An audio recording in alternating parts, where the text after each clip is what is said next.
So in this section, we are going to study colligative properties. Colligative properties are special types of properties where instead of depending on the type of solute that you have, so for example, acidity, basicity, density. So acidity, like if you have a strong acid, that will increase the acidity. If for basicity, if you have a strong base, that increases how basic it is. For density, it depends on the substance. These types of things depend on what the identity of that substance is, versus colligative properties only depend on how much you have. That's the main idea, the quantity of those solutes. And these are those four colligative properties. We'll be studying each of those. So the first of these four colligative properties is vapor pressure lowering. So I want you to quickly recall how whenever we have a liquid in a closed container, so for example, this one right here, the liquid to gas is in dynamic equilibrium, as shown here with these arrows. And essentially the main idea is that you have a vapor pressure above that liquid. So whenever you have a solute in solution in a liquid, you will have solute to solvent IMFs. These are strong. So whenever you have high concentrations of non-volatile solutes in the solvent, this will make it harder for the solvent to escape to that vapor. So overall, because you have those non-volatile solute particles shown in red right here, it makes it harder for the solvent to evaporate, turn into a vapor, so you have a lower vapor pressure. So Raoults Law helps us determine mathematically the relationship between the vapor pressure of the solvent in solution and also the vapor pressure of the pure solvent. So here we have Raoults Law. We have the P of the solution, which is the vapor pressure of the solvent. We have the mole fraction of the solvent. So again, remember that colligative properties, they tie back to the amount. So that's why we have the mole fraction right here, that it affects the vapor pressure of that solvent in solution. And then finally, we have the vapor pressure of the pure solvent right here. So we multiply how much solvent, the mole fraction of it, and then times the normal vapor pressure when it's pure without a solute in it, and that gives us the pressure of the solution. So you have the solute in that solvent. So let's go ahead and practice calculating a vapor pressure. So we're going to use Raoults Law right here. In this problem, it's telling us compute the vapor pressure of an ideal solution containing 92.1 grams of glycerin and 184 grams of ethanol at 40 degrees C. The vapor pressure of pure ethanol is this at 40 degrees C. Glycerin is the non-volatile solute, basically. That's what the problem is telling you. So let's find out what we have as a known. And so far what they gave us is the amount of glycerin, so 92.1 grams glycerin. I'm just going to abbreviate. We also have 184.4 grams of ethanol. Again, I'm going to abbreviate. And we have the vapor pressure of pure ethanol. So we have this right here. We have P for the solvent. And a major thing that we should identify is which one is the solute and the solvent. And just, you probably already did from the problem, but glycerin is our solute, and then ethanol is our solvent. How do we know this? Well, first of all, they tell us the vapor pressure of pure ethanol, so that's the pure solvent. And then they also tell us that glycerin is what is non-volatile, so it's the non-volatile solute. So I zoomed out to give us some space because this problem will require a bit of just dimensional analysis setup. It's not really too difficult. It's just a bit of work at the beginning, but it's easy. So we know that we have the vapor pressure of the pure solvent, right? We know we are searching, and actually let me write that down. Our unknown is the vapor pressure of the solution. Okay, so we're searching for P solution. We have all the information to get this right here. So we first need to solve for the mole fraction of the solvent, and then we can plug all that in and just plug and chug, get the pressure of the solution, and that's it. So to get the mole fraction, remember that mole fraction is moles of, you know, whatever you're searching for. In this case, it's going to be of our solvent, okay? Over total moles of everything. So how do we get that? We have the masses right here of both the solute and the solvent. So we need to first get the mole of glycerin, and then after the mole of ethanol, and then we can plug everything in. So let's go ahead and do that. So remember, to get moles, we need the molar mass. The molar masses, you calculate them by looking at the formulas, okay? So I'm going to calculate them off of this problem. Like, I'm not gonna go through that exactly, but I'm gonna calculate them and then we will set them up. So I got these molar masses for glycerin, 92.1 grams per mole. For ethanol, 46.07 grams per mole. Now let's go ahead and set this up so that we can find moles of each. So first, for mole of glycerin, we are going to start off with the 92.1 grams of glycerin. And then next we're going to set up that molar mass, and funny enough, it's actually equal. 1 mole of glycerin. So it's 1 mole total of glycerin present. That's funny. And then for ethanol, we're going to do the same thing. So 184.4 grams of ethanol, and I'm just abbreviating the name. As long as you label it, even if it's an abbreviation, 46.07 grams, 1 mole of ethanol. And let me calculate that out. So for this, you should get exactly 4 mole of ethanol. So we have some easy numbers to work with. We found the mole of glycerin, we found the mole of ethanol. Now we need to set this up to find the mole fraction of our solvent, which is ethanol. So our moles of solvent is 4 mole. And then total moles will be 4 mole plus that 1 mole of glycerin, okay? It's okay if you don't write the units specifically for each of those moles because it combines. So total, we have 4 divided by 5. The moles cancel out, okay? So we have 0.8 mole fraction for our solvent. So now I zoomed out a little bit more just so we can do our final step. So we found the mole fraction. Next, we're just going to plug in to Raoults Law, okay? So Raoults Law is the mole fraction, which is 0.8. It has no units. I just wrote mole fraction so that like you would know what it is right here.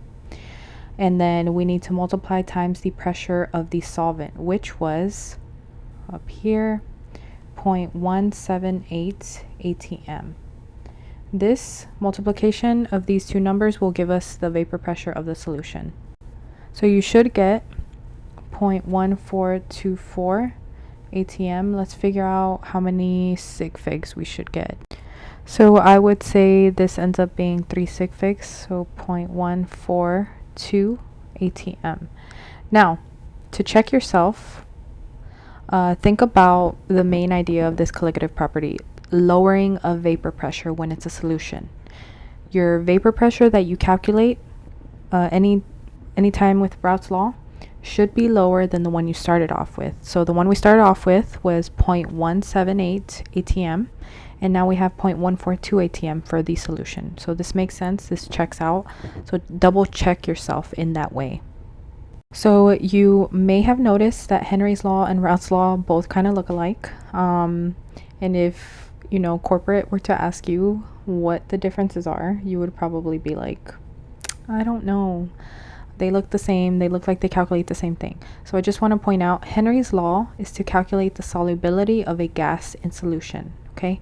Raoults Law is to calculate the vapor pressure above a liquid solution. So keep those separate from each other. So the next two colligative properties are both a direct result of vapor pressure lowering. So keep that in mind always, that these are both the result of that vapor pressure decreasing. So we have boiling point elevation and freezing point depression. So these kind of tie together. So a solution boils at a higher temperature than that of the pure solvent. And the difference between the boiling point of the solution, so the original boiling point, the boiling point of the solution and the original of the pure solvent, is called the boiling point elevation, and we denote it with a delta T and then a little b. And then similarly for a solution, they freeze at a lower temperature because, well, we'll explain it right now, but compared to the pure solvent, it's lower. The difference, we refer to it as delta TF, so the freezing point depression. These will always be positive quantities. So just to tie together what we learned previously about phase diagrams. So here we have a phase diagram for a pure solvent, and then let me switch to a better color. We have a phase diagram for a pure solvent overlapped with the phase diagram for a solution, okay? And you can see here how things are shifted. Now, what I want you to notice here is that the boiling point is shifted, and the boiling point is shifted higher. So the temperature it takes to boil that solution away is higher than for the regular solvent.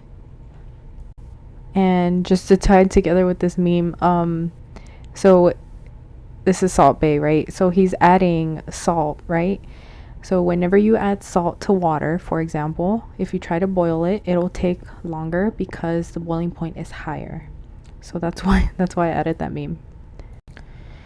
Here we have the phase diagram, and I have it to illustrate freezing point depression. So it's a similar type of phase diagram. And here what I want to point out is the vapor pressure lowering causing a freezing point depression. So the freezing point of the solution is lower than the freezing point of the solvent.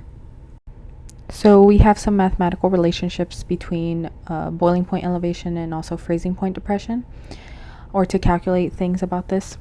So we have our boiling point elevation equation and also our freezing point lowering equation. Remember, these are both colligative properties which depend on the concentration of the solute. That's why we have molality here. So that's what that little m is for. These K's, you haven't seen them before, but all they are constants. Okay, so we have unique constants for both boiling point and also for a freezing point for individual solvents. So for example, water has a Kb constant of 0.51, and then it has a Kf constant of 1.86. So these are just unique to each type of solvent. And just to reiterate and tie together the idea of IMFs and boiling point and freezing point. So for boiling point, think of it, okay, the solute and the solvent, they have strong IMFs between each other, so they want to be together. So they're going to be stubborn, and they're not going to want to evaporate away. So that's why the boiling point increases, all right?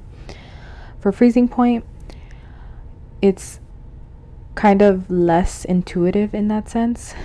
It just takes longer to freeze because you have, at least the way I think of it, you have more and stronger IMFs to overcome in order to freeze it and get all the heat out.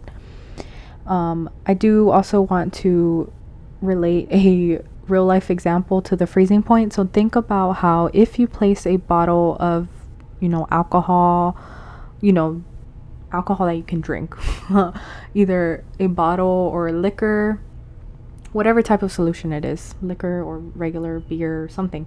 If you place it in the freezer, like the regular freezer of the fridge, that is meant for water to freeze like ice and any type of food that has a water content in it, the alcohol will not freeze. Why is that? It's because of those solute and solvent interactions, in addition to alcohol's lower freezing point. So again, it ties back into this. So the freezing point is lower because of that. So now let's practice calculating a boiling point of a solution. So assuming ideal solution behavior, what is the boiling point of a 0.33 Malau, make sure to get that right, Malau solution of a non-volatile solute in benzene? So I want to point this out before we even start so that we know this ahead of time, especially for future problems. Anytime you have a delta t like this, any delta t, meaning any state function, refers to a final minus an initial, okay? In this case, our final would be our solution minus our solvent, which was our initial temperature, right? Because it increased. So now let's figure out what we have as our known and our unknown. So far we know that we have a 0.33 Malau. So we have our little m equal 0.33. Okay, and also they told us that our solvent is benzene, which tells us that our constant Kb is 2.53 with units of C over m. So let's figure out what the question is asking for. So let's find our unknown. This is a little tricky. Assuming ideal solution behavior, what is the boiling point of the solution? Okay, it's not asking for what is the difference, what is the boiling point elevation, right? It's not asking for the delta T. What it's asking for is the boiling point of the solution. Now notice that this chart also, we have the boiling point of the solvent. So what we're searching for is this right here. So first we are going to have to find our delta T. From there we can find our T of the solution. Okay, or TB, it should be TB, but anyways. So let's go ahead and the easy part. So we have this, we have this, we can plug that in, get our TB. So delta TB equals 0.33 Malau times our constant over m. So the m cancels out and you should end up getting, you should get 0.8349, and your units are a temperature, right? Because this is a temperature difference. So we have delta TB now, but we need to find our F. So let's figure out what we have. We have this, or let's figure out what we need together. Ti. So we know that Tf means our solution, which is technically what we're searching for, right? So I'm going to highlight that. This is what we're searching for. And then we have our Ti right here. Oops, I meant that to be the regular pen. This is our Ti. I always feel funny saying Ti because I think of, you know, Ti the rapper. So we have this, we have this. So we're going to solve for that. So how do we solve for that? So you're going to do a little bit of algebra. I know, I hate it too. We're going to add Ti to both sides plus Ti, and that should give us Tf.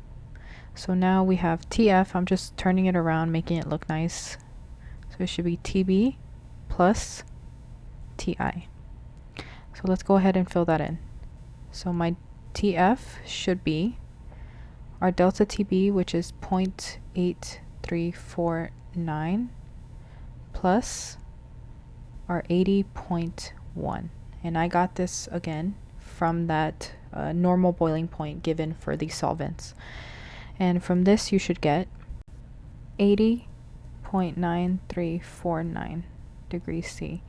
And remember, boiling point elevation, keep that in mind. So your boiling point should be higher than your boiling point of the solution, so your final should be higher than that of what you started off with, the pure solvent. And in this case it does check out. So always go back and do that using like the concepts just to check your answer.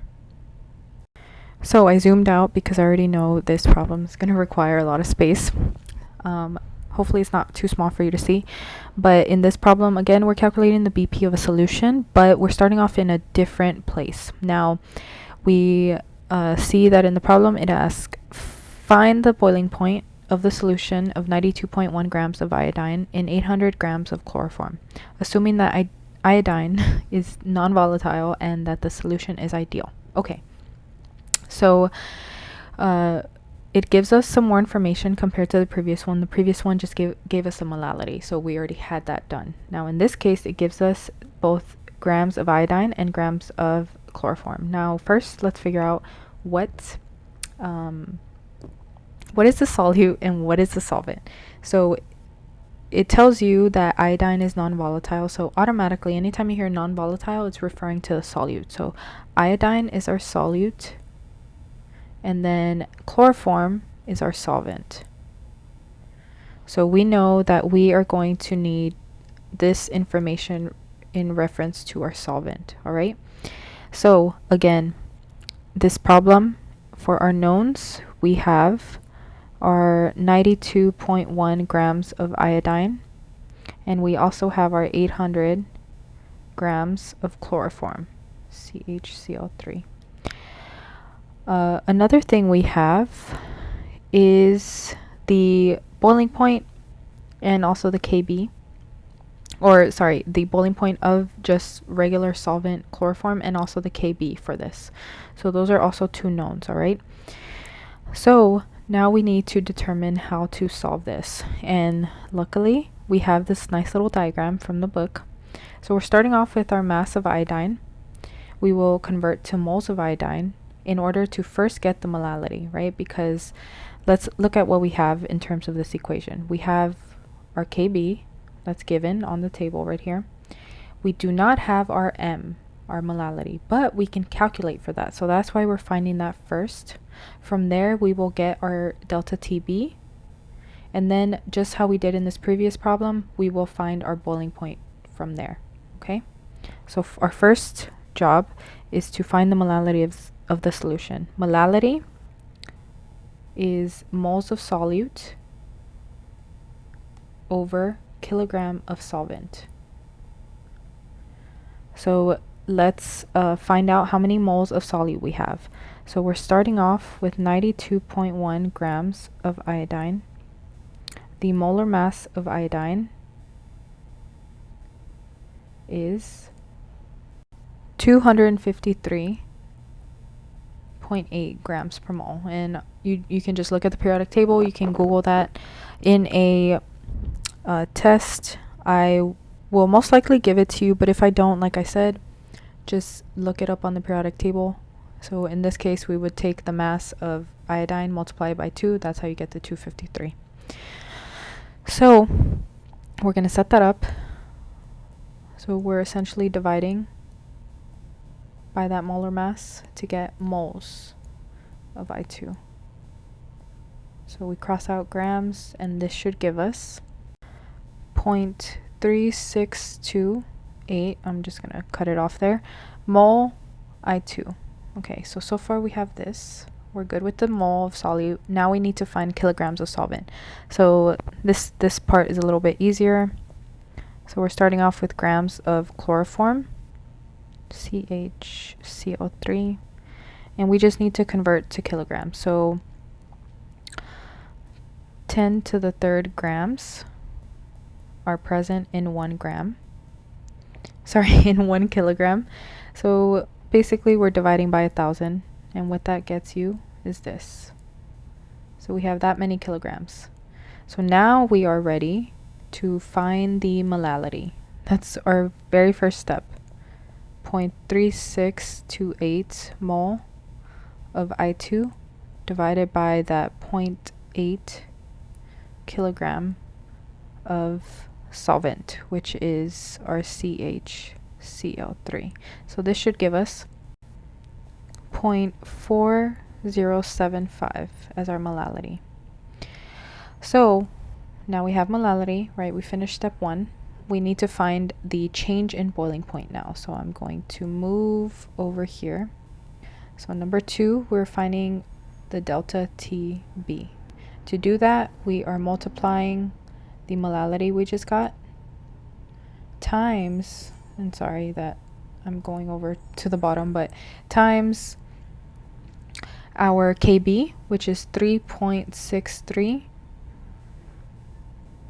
over molality. So the molality cancels out, and you should end up getting 1.479 degrees C. And I kept a few extra sig figs just so that we have some extra ones to get more accuracy. So now we're done with step 2. Now we need to find the new boiling point. So if you recall what we did on the previous example, we are going to break apart our delta TB, which is T final, in other words, T solution. Let me write it just so we're all on the same page, minus our T initial, which is of our solvent, the boiling point of our solvent by itself. So we need to find the boiling point of the solution, so we are searching for TF. So I'm going to add TI to both sides. That cancels out, and then you end up getting TF equals delta TB plus TI. And let's go ahead and plug that in. We are going to take our TI, which is 61.2, and I'm just getting this from the chart right here, plus 1.479, and you should end up getting 62.7 degrees C. And again, double check yourself. Think about how this is boiling point elevation, so the solution should be higher. And we started off with 61.2. For the solution, we have 62.7, so this checks out, this makes sense. And that's how you would solve for this problem. So all this problem is the only different thing is the fact that we have this big step at the beginning where we have to find the molality. So some substances form semi-permeable membranes. So if you've taken bio, you've probably heard about this final colligative property and semi-permeable membranes. But these membranes allow some smaller particles to pass through, and they block other particles from passing. So here we have a semi-permeable membrane, we have a solution on the right and a pure solvent on the left. Now, whenever these particles start passing through, what you will see is that the solvent will move from the low concentration of solute to the high concentration. What this is called is osmosis. So this is our last colligative property. Remember, it's dependent on the amount of solute. And the pressure to stop this movement is called osmotic pressure. So here you can see that we had more solute on this side. We had solute on this side. So what happened is the liquid, so the solvent, went to this side. And we can actually have a calculation to calculate this osmotic pressure. And it is denoted by this. So that's our osmotic pressure, and then we have molarity, so the concentration, and then we have R, which is a constant, and then we have temperature. So let's go ahead and practice calculating an osmotic pressure. So assuming ideal solution behavior, what is the osmotic pressure in ATM of a 0.3 molar solution of glucose and water that is used for IV at body temp of 37 degrees? So let's find out our known versus our unknown. So our known is we have a molarity of 0.3 molar. We have a temperature of 37 degrees C, and also we have R, even though I don't have it on here, but we know R is a constant that doesn't change. 8206. And then the units are liters times atmospheres over mole over K. You should remember that, hopefully, from the gases chapter. So 0.08206. So those are all your knowns. So let's check off what we have. We have this, we have this, we have this, and we just need to calculate this. So this one's a pretty simple problem. So we're just going to plug in. Oh, one thing I do want to point out is look at what this temperature is in. It's in degrees Celsius. Our constant is in Kelvin, so we need to convert this pretty quickly. So 37 degrees C plus 273. Remember, that's how you convert from Celsius to Kelvin. We add 273. and you should get 310 Kelvin here. So now we're pretty much good to go. So we're going to plug in our 0.3 molar.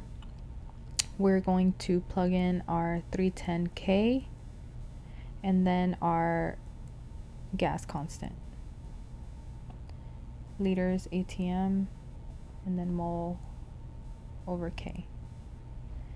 So what you should see is for sure Kelvin cancels out, right? And then as far as liters and moles, it's the opposite. So molarity, let me zoom out a little bit. Molarity is mole over liter, right? So if I have molarity here, right there, that is mole over liter. And then over there in this constant, I have liters over mole. Look at, whoops, moo like a cow. Look at what happens. The liters cancel out, the moles cancel out. So just notice that, I know it's not that obvious, but it cancels out. And from this, we multiply all these out, we end up getting atmosphere. And as far as the value, you should get 7.63 atm as our osmotic pressure. And we actually started off with 2 sig figs here, 2 sig figs here, so I would say that the osmotic pressure is 7.6 atm. So again, if you've taken bio, you've probably already understand this, so that's good. For anyone who hasn't, we have some terms that we describe solutions with in terms of their osmotic pressure. So for isotonic solutions, on both ends, you will have the same osmotic pressure. So whenever you have, remember that like YouTube, and you have two different solutions on each side, if they have the same osmotic pressure, the solvent will pass that membrane at the same rate both ways. So this is called an isotonic solution. Whenever you have a hypotonic solution, you will have a lower osmotic pressure on one of them. So the solvent will leave this solution at a higher rate than it enters. So solvent always tries to get away from being in high concentration, and it goes towards an area that has lower solvent. And then hypertonic will have a higher osmotic pressure, so the solvent will enter this solution at a higher rate than it leaves with. And this is pretty much what happens. For example, whenever you have water as your solvent, if you have a region of higher solute, then the water will leave. And to give you a better visual and also a real life example, here we have blood cells. So whenever blood cells are in an isotonic medium, they are happy, they won't swell or shrink, okay? Like the rate of the water going in and out is the same, so everything's good. Now whenever you have a high solute concentration on the outside, your cells will shrivel because the water from inside the cells will go out. They leave, right? They do the I'm gonna head out. And then for whenever you have cells in a hypotonic solution, there's low solute over here, and then there's higher solute inside the blood cell, so the water will leave there, go into the blood cell, and it can actually cause it to burst, right? And this is called hemolysis. Versus whenever they shrivel, it's called crenation. So whenever we have IV solutions hooked up to people, they have to be isotonic to the blood, otherwise you can get these dangerous things to happen.